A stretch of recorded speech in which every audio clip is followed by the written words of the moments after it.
Hi Prakash గారు. Hello అండి. తెలుగు ఇండస్ట్రీలో ఒక మంచి నటుడిని కోల్పోయాము. కోట శ్రీనివాసరావు గారు చనిపోయారు. ఆయన చనిపోయాక ఆయన గురించి చాలా ఆర్టికల్సే వచ్చాయి. వీడియోస్ కూడా వచ్చాయి. యెస్. వీడియోస్ కూడా వచ్చాయి.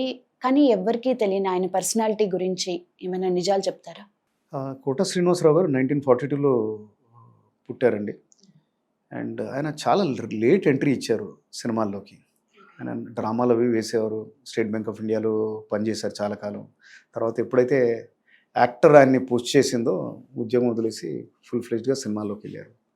1936లో సర్ప్రైజింగ్ థింగ్ ఏంటంటే ఆయన ఫస్ట్ పిక్చర్ ప్రాణం ఖరీదు. సో చిరంజీవి గారిది కూడా ఫస్ట్ రిలీజ్ అయిన పిక్చర్ ప్రాణం ఖరీదు. ఆయన యాక్ట్ చేసిన పునాదిరాలు. కానీ సో ఆ విధంగా కోట శ్రీనివాసరావు గారు అండ్ చిరంజీవి గారిది ఇద్దరిది తెర ప్రవేశం ఒకటి ఫిల్మ్ తోటి జరిగింది, ప్రాణం ఖరీదు తోటి. సో దెన్ రకరకాల వేషాలు వేశారు, చిన్నవి పెద్దవి అవి ఇవన్నీ. కానీ ఆయనకు రికగ్నిషన్ వచ్చింది 1985లో ప్రతిఘటన సినిమాతోటి. మినిస్టర్ కాశీగా ఆ తెలంగాణ యాక్సెంట్ తోటి చాలా బ్రహ్మాండంగా చేశారు. ఆ సినిమాలో ముగ్గురు గుర్తుండిపోతారు. అంటే Vijayashanti super performance, then Charan Raj main villain అయినా ఈయనను కూడా ప్రేక్షకులు చూసిన వాళ్ళందరూ కూడా గుర్తుపెట్టుకున్నారు. అట్లాంటి పవర్ఫుల్ పర్ఫార్మెన్స్. అక్కడ నుంచి ఇంకా రకరకాల సినిమాలు చేశారు, మెయిన్గా విలన్ రోల్సే చేశారు.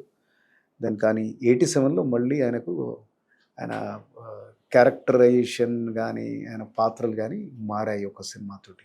ఓకే. అది అహనా పిల్లంట. సో అది కామెడీ తోటి కూడుకున్న ఒక విలని అనొచ్చు, క్యారెక్టర్ యాక్టింగ్ అనొచ్చు. అది ఆయన ఆ సినిమాలో కూడా చాలా చాలా ఒకలాంటి ఇంపాక్ట్ క్రియేట్ చేశారనమాట. దెన్ అలానే శివాలో అది విలన్ పాత్రే కానీ డిఫరెంట్ క్యారెక్టరైజేషన్. ఎట్లయితే రామ్ గోపాల్ వర్మ స్పెషాలిటీ చాలామందిని డిఫరెంట్గా చూపించారు ఆ పిక్చర్లో. అగైన్ కోట గారి సినిమాలో డిఫరెంట్గా కనబడ్డారు. విలన్గా ఆయన చాలా సినిమాలు చేశారు. నాకు పర్సనల్గా నచ్చినవి గణేష్ అండ్ శత్రు. దీంట్లో అయితే టెర్రరైజింగ్గా ఉంటారు ఆయన. అసలు ఒక దాంట్లో పోల్చుకోలేము. అంటే ఆయన వేషధారణ, ఆయన గాంభీర్యం, అంటే కళ్ళతోటే లుక్స్ తోటే టెర్రరైజ్ చేశారు. ఆయన ఒక్కోసారి డైలాగ్ డెలివరీలో గ్యాప్స్ తీసుకుంటారు. అది కూడా చాలా అంటే ఒక యాక్టింగ్ మీద గ్రిప్ ఉన్న యాక్టరే చేయగలుగుతాడు అనమాట. దెన్ ఆయన బాబు మోహన్ గారితో కలిసి చాలా కామెడీ సినిమాలు కూడా చేశారు. దెన్ క్యారెక్టర్ యాక్టర్గా బాగా గుర్తుండిపోయేది. అక్కడ నుంచి ఒక ఫుల్ ఫ్లెజ్ క్యారెక్టర్ యాక్టర్గా ఆయన ఎలివేట్ అయింది ఇంట్లో ఇల్లాలు వంటింట్లో ప్రియురాలు. సో దాంట్లో తాతగారు రోల్ చేస్తారు, వెంకటేష్ గారి ఫాదర్. ఒక హుందాగా, ఉదాత్తంగా, అట్లానే కామెడీగా అన్ని రకాల క్యారెక్టర్స్ అందులో. అంటే అక్కడ జనాలకి ఈయనను ఎస్వి రంగారావు గారితో కంపేర్ చేయడం మొదలెట్టారు.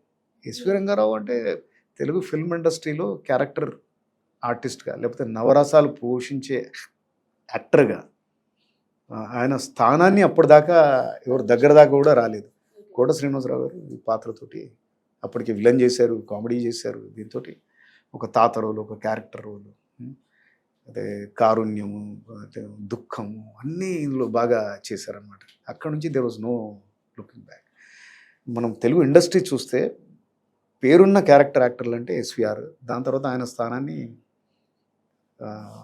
రావు గోపాలరావు గారు భర్తీ చేశారు. దెన్ కోట శ్రీనివాసరావు గారు. ఇప్పుడు ట్రాజెడీ ఏంటంటే అందరం మనం ఎంత బాధలో ఎందుకున్నామంటే తెలుగు మూవీ లవర్స్ ఈ స్థానంని ఇప్పుడు భర్తీ చేసేవాళ్ళైతే కరెంట్గా ఎవరు లేరు. కోట గారు పోయిన లోటు ఎవరు తీర్చలేదు. ఇంకా కొన్ని విషయాలంటే ఆయన పాలిటిక్స్లో కూడా కొన్నాళ్ళు ఉన్నారు, బీజేపీలో ఉన్నారు, ఎమ్మెల్యేగా కూడా విజయవాడలో ఎన్నికయ్యారు. ఆయన 1999 నుంచి 2004 దాకా ఆయన ఎమ్మెల్యేగా ఉన్నారు. ఇంకా ఆయన గురించి చెప్పుకోదలిగిన విషయాలంటే ఆయన చాలా డిసిప్లిన్, టైంకి రావడం, చేయడం, అది ఇదంతా. అండ్ ఎవరైనా టైంకి రాకపోతే కూడా ఆయన కోపం వస్తుంది.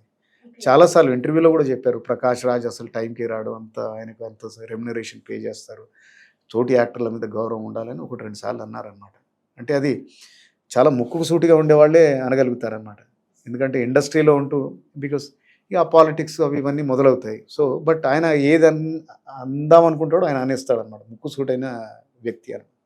ఇంకొకటి ఆయన సీరియస్గా ఉండేది ఏంటంటే తెలుగు ఇండస్ట్రీ ప్రొడ్యూసర్స్ అయితేనేంటి, డైరెక్టర్స్ అయితేనేంటి, క్యారెక్టర్ రోల్స్లోకి తమిళ్ వాళ్ళని, మలయాళం, వేరే పరభాష యాక్టర్లని ఎంకరేజ్ చేస్తూ ఉన్నారు. ఇక్కడ బోల్డ్ మంది ఆర్టిస్టులు ఉన్నారు, వాళ్ళు జాబ్ లేకుండా ఉన్నారు.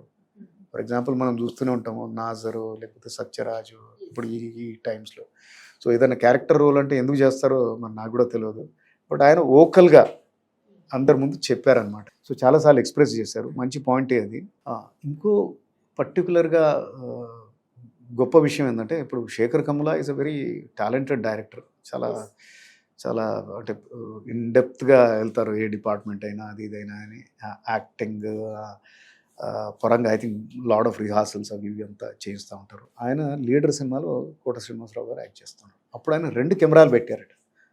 ఒక క్యారెక్టర్ యాక్టర్కి 2 కెమెరాలు పెట్టడం అంటే అది సంథింగ్ అమేజింగ్. అది ఎందుకని అడిగితే ఆయన ఎన్ని రసాలు పలికిస్తారు, ఆయన ఎన్ని హావభావాలు పలికిస్తారు. I don't want to miss any of them. Great. So ఎక్కడైనా ఏది కరెక్ట్గా ఉందో దాన్ని క్యాప్చర్ చేసి I use it in the film because is such a talented actor. నేను ఫేస్ ఒకవైపు పలికేదే నేను దాంట్లో ఆ ముచ్చట్లో ఉంటే రెండో వైపు ఇంకేదైనా బెటర్గా పలికితే దాన్ని క్యాప్చర్ చేయకపోతే కష్టం కదా అని అన్నారనమాట.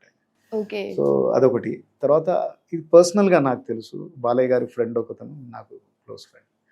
సో వాళ్ళు సింహ ఇది చూస్తున్నారనమాట, ఇది ప్రివ్యూ చూస్తూ ఉన్నారు. సో ప్రివ్యూ చూసేటప్పుడు బాలయ్య గారు మా ఫ్రెండ్ తోటి అన్నారనమాట, ఒక సీన్ వస్తుంది క్లైమాక్స్లో, ఎక్కడైతే విలన్ ఒక పెద్ద గ్యాంగ్ ఉంటుంది, వాళ్ళ ఫాదర్ కోట శ్రీనివాసరావు గారు ఉంటారు. ఆయన చెప్తారనమాట ఆ సీన్లో, ఈ సింహాన్ని చంపాలంటే ఆయన ఒక్క సెకండ్ అన్నా ఆదమరిచేటట్టు చేయాలి, ఆయన అటెన్షన్ ఒక్క సెకండ్ కన్నా కాకపోతే మనం చంపలేమని. అది ఏ విధంగా అయితే చెప్తారో అది చాలా అమేజింగ్గా స్క్రీన్ మీద కూడా చూడొచ్చు. ఆ టైం అప్పుడు బాలయ్య అది విని, చూడు బాబాయ్ చూడు, యాక్టర్ అంటే ఆయనరా బాబాయ్, అట్లా ఉండాలి యాక్టింగ్ అంటే, ఎవ్వరు అట్లా చేయలేరు అన్నాను. అంటే ఏదో అవార్డు అంటే సినిమా లాంచ్ ఫంక్షన్లో అది ఇది ముందర చెప్పడం వేరే విషయం, కానీ వెనకాల ఒక యాక్టర్ వెనకాల ఎంత బాగా చెప్పడం అంటే ఆయనకు అందరు తోటి యాక్టర్స్లో ఎంత రెస్పెక్ట్ ఉందో దీంతో మనకు అర్థమవుతుంది. అండ్ ఇంకోటి, ఆ తెలంగాణ యాక్సెంట్ ఏదైతే దాంతో ఫేమస్ అయ్యారో, ఎన్నో గంటలు, ఎన్నో రోజులు, ఎన్నో మంత్స్ ప్రాక్టీస్ చేశారనమాట. ఎంత ప్రాక్టీస్ చేశారంటే ఇంకా పర్ఫెక్ట్గా ఆ క్యారెక్టర్ దిగిపోతుంది అనమాట. సో అంత పట్టుదల ఉన్న నటుడు. సో ఇంతకుముందు చెప్పినట్టుగా ఈయన లోటును ఇప్పుడు భర్తీ చేసే వాళ్ళైతే ఎవరూ లేరు. We should only pray for his soul.